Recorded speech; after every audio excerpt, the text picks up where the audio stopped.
Hoje eu vou explicar para vocês um pouco do que é o método cluster. Por que usar, quando usar, como usar, ok? Então, dando a definição aí do que é esse método de treino, ele consiste em um ou mais intervalos curtos de descanso dentro de uma mesma série de determinado exercício aí dentro do seu treino.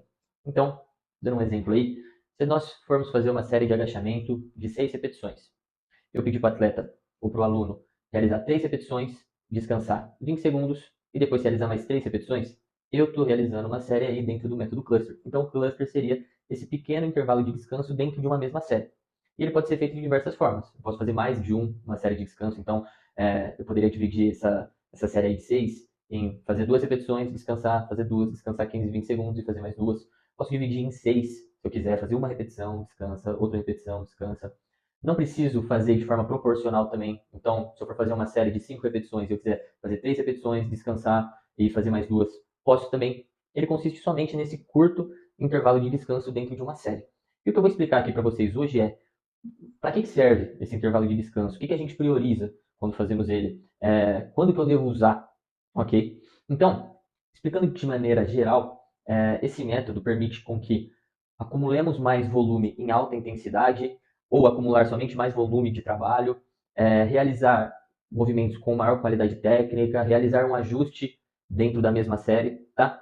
E aí, para explicar todas essas vantagens e possíveis utilizações dessa ferramenta, eu vou explicar de maneira geral aqui uma parte de fisiologia, para entender como nosso corpo funciona, e tendo bem claro esses conceitos, vai ficar fácil de entender os motivos e por que, como e quando usar o método cluster, tá? Então, eu escrevi aqui na lousa alguns sistemas de energia que temos no nosso corpo. Nós temos 3 sistemas de energia. Um deles é o anaeróbio alático, ou conhecido também como sistema ATP-CP. O outro é o anaeróbio lático, ou glicolítico. E temos o sistema aeróbio oxidativo, tá? Como se, fazendo uma representação, seria como se nós tivéssemos 3 usinas de energia dentro do nosso corpo. Essas 3 usinas de energia estão trabalhando ao mesmo tempo. Para qualquer atividade que estivermos fazendo, essas 3 estão trabalhando. Acontece que, de acordo com a intensidade da atividade, com a duração, cada uma dessas usinas de energia vai ter uma prioridade maior de utilização pelo nosso corpo, tá?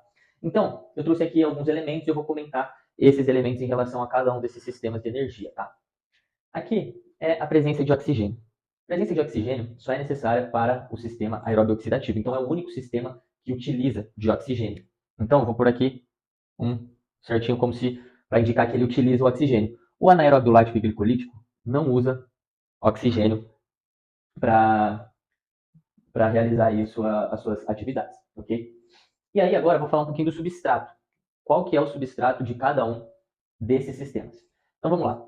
O anaeróbio alático, o sistema ATP-CP ou fosfocreatina, utiliza a fosfocreatina. É uma molécula química que está armazenada dentro dos nossos músculos, tá? Então, fosfocreatina, beleza? O sistema anaeróbio lático utiliza de glicose.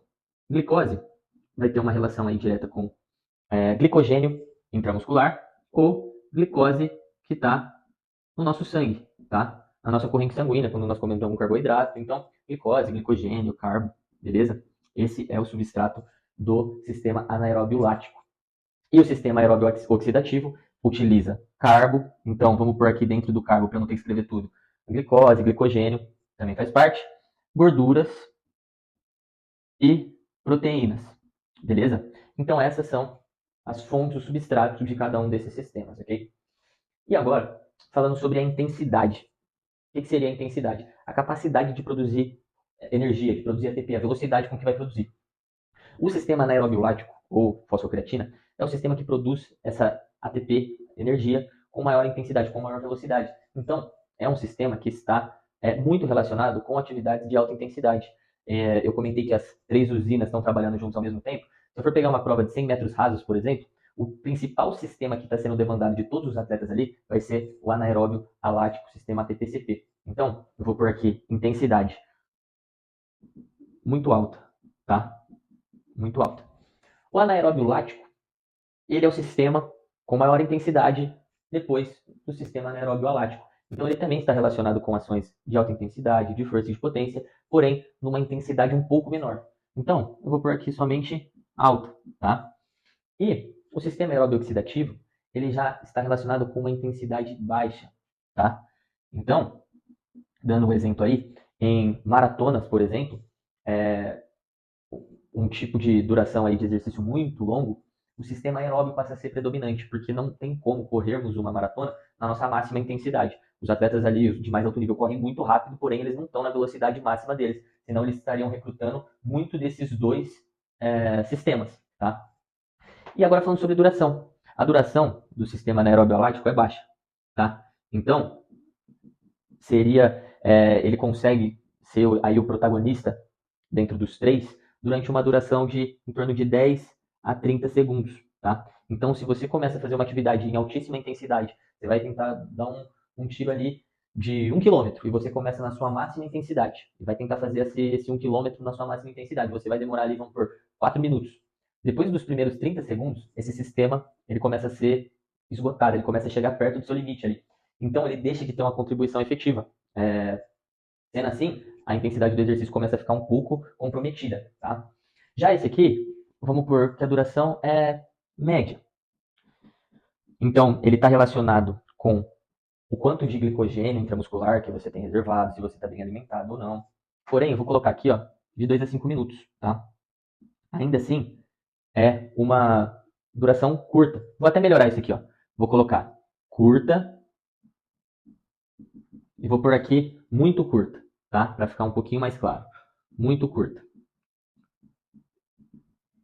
E aqui, o sistema aeróbio oxidativo é uma duração ilimitada. Então, é um sistema que ele não vai deixar de produzir energia em nenhum momento, tá? Além disso, resíduo. Esse resíduo, eu quis tratar do resíduo metabólico, o custo metabólico que isso vai ter para o seu organismo, a exigência alta desse sistema. O sistema ATP-CP, ele vai ter um resíduo baixo, pouco resíduo, tá? Ele trabalha por pouco tempo, gera pouco resíduo. Já o anaeróbio lático, quando ele é estimulado e ele é muito exigido, ele gera muito resíduo, né? Ele gera muitos íons H+ livres, lactato, que são moléculas relacionadas com uma maior acidez do sistema muscular e gera uma maior fadiga, tá? Então, vou colocar alto resíduo, alta quantidade de resíduo. E o sistema aeróbio oxidativo é pouco também, tá? Você utilizando desse sistema, ele não vai ser o principal causador ali de fadiga muscular, tá? Ele até está associado com a recuperação muscular. Se você está fazendo uma atividade muito longa, você vai ter mais desgaste a nível muscular do quanto que você está exigindo dos seus músculos do que por ser o sistema em si que está sendo utilizado. Já no anaeróbio lático, você acaba tendo um alto índice de fadiga justamente pelos resíduos que ele produz. Então, quando você está fazendo uma atividade muito intensa e você sente aquela queimação na sua perna, a perna queimando, é a presença do sistema anaeróbio lático sendo muito exigido ali, tá? E aí, temos por último a taxa de recuperação aqui. A taxa de recuperação do sistema de fosfocreatina é relativamente rápida. Ela ocorre de 20 a 30 segundos, você tem a meia-vida desse sistema. Então, vamos supor, imagina que eu tenho 100 pontinhos aí de fosfocreatina, eu tô com zero. Em 20 a 30 segundos, eu tenho uma meia-vida, então eu vou para 50. Mais 20 a 30 segundos, outra meia-vida. Tem 50 faltando, eu aumento mais 25. Em 2 a 3 minutos, eu acabo tendo esse sistema totalmente recuperado. 2, 3, 4, 5 minutos. Mas é uma taxa de recuperação mais curta. Já no caso do sistema anaeróbio glicolítico, a taxa de recuperação desse sistema é de 25 minutos, a meia-vida. Porém, né, é um sistema que tem muito mais recursos do que o sistema TPCP. Então demora muito mais para acabar os estoques ali desse sistema aqui. Inclusive, numa partida de futebol, por exemplo, o jogador fica os 90 minutos utilizando dos três sistemas. E o sistema anaeróbio glicolítico está presente ali durante o jogo inteiro. Ele não consegue contribuir da mesma forma que está no começo do jogo, senão é um jogador muito preparado. Então ele está sempre em recuperação, só que a recuperação dele é um pouquinho mais lenta, tá? E no caso, o sistema oxidativo é o responsável por essa recuperação. Então, quando você faz um exercício e você, mesmo depois que terminou de realizar o exercício, você está com aquela respiração um pouco ofegante, acima dos padrões, isso nada mais é do que seu sistema aeróbio captando mais oxigênio e utilizando esse oxigênio para recuperar suas energias e recuperar esses dois outros sistemas aqui anaeróbios. Beleza? Então, ele acaba sendo a fonte de recuperação, vamos por aqui, tá? Dos outros sistemas. Beleza? E por que eu expliquei tudo isso Sendo que eu tô aqui falando, comecei o vídeo aí falando de método cluster, de dividir a série em curtos intervalos ali e tudo mais. Bom, basicamente, galera, o que acontece é o seguinte. Quando estamos fazendo uma série de algum determinado exercício, vou continuar no exemplo do agachamento, e imagina que eu estou fazendo em alta intensidade. Eu estou com uma quantidade de peso razoável, quantidade de peso alta, e eu estou pedindo para o meu atleta fazer com a máxima intenção de velocidade. Se você tem interesse em saber sobre máxima intenção de velocidade, meu último vídeo foi sobre isso, eu vou tentar colocar ele aqui, o acesso ao link dele em algum lugar aqui. Então eu estou pedindo para o meu atleta fazer o exercício com a máxima intenção de velocidade com uma carga alta. Imagina que, vamos continuar no exemplo das 6 repetições. A tendência é que conforme for passando essas repetições, ele fez uma, duas, três, ele começa a ficar mais cansado. O sistema ATP-CP dele, que é o principal responsável por essa capacidade de produzir muita energia, que faz com que ele consiga fazer o exercício em muita alta intensidade, ele já está sendo esgotado aos poucos. Então, a principal demanda passa a ser transferida para esse sistema aqui, o anaeróbio glicolítico. Só que agora que a gente já entendeu tudo isso aqui, a gente já sabe que a capacidade desse sistema de produzir quantidade de energia é menor em relação a esse. Logo, o meu exercício vai ficar mais lento. Eu não vou conseguir agachar ali e subir com a mesma intensidade que eu estava fazendo no começo do exercício. Além disso, a gente já sabe aqui também que no quesito de resíduo, que gera mais fadiga muscular, vai gerar mais dor muscular tardia, mais sensação de queimação, dor, vai gerar mais cansaço depois do treino para o meu atleta, vai ser também esse sistema. Então, toda vez que eu estou fazendo um exercício que ele está ficando um pouco extensivo demais, com uma duração um pouco mais longa, eu estou direcionando o principal sistema energético para o anaeróbio lático. E ele tem essas limitações. Nós não conseguimos fazer com tanta intensidade quanto na presença desse. E também ele gera mais resíduo muscular, né? Resíduo de metabólico, resíduo metabólico. E aqui a gente sabe que a taxa de recuperação do sistema da fosfocreatina é rápida, é de 20 a 30 segundos, que é o mesmo tempo ali que você vai pedir para o seu atleta descansar quando você está fazendo no sistema cluster. Ele vai fazer 3 repetições ali, você vai falar, descansa 20 a 30 segundos e faz mais 3. Dá tempo de recuperar uma meia-vida desse sistema. Isso faz com que você consiga fazer aquelas primeiras repetições depois desse descanso com uma intensidade maior. Então, pensando em resultados práticos aí para o atleta, você vai acumular um maior volume em alta intensidade, você vai conseguir executar com uma melhor técnica, você vai conseguir produzir mais força. E como, pensando num atleta, você tem recursos limitados, você não quer fadigar ele ao extremo, você ainda vai gerar menos fadiga. Ele vai ficar menos cansado depois do treino, vai conseguir executar as outras atividades que ele tem que fazer com mais prontidão. Beleza? Então eu vou apagar essa lousa aqui para agora colocar aqui na lousa quais são os benefícios e por que usar o método cluster aí, beleza? Bom, galera, então agora resumindo todas as informações que eu trouxe no vídeo e trazendo aí os pontos principais sobre esse método, tá? Então, consiste em um ou mais intervalos curtos dentro de uma série. O intervalo pode ser dividindo em um intervalo só, uma série de 6 repetições, dividir em 2 de 3 com esse curto intervalo, 3 de 2, séries não precisam ser proporcionais, pode ser 4 repetições, descanso faz 2. Então consiste somente nesse intervalo curto. Você maneja ele aí do jeito que fizer mais sentido para você, tá? Esse método de treino ele permite um acúmulo de volume em alta intensidade. Então, como você vai conseguir executar as repetições ali com mais velocidade, você vai estar produzindo mais força e isso vai gerar mais adaptações de força e potência, tá? Além disso, vai ter uma menor fadiga residual se o volume for equalizado. Então, se você for fazer as mesmas 4 séries de 4 repetições, mas estiver utilizando o método cluster, você vai direcionar menos o seu trabalho ali, a sua demanda energética para o sistema anaeróbio lático e, consequentemente, terá menor fadiga residual, tá?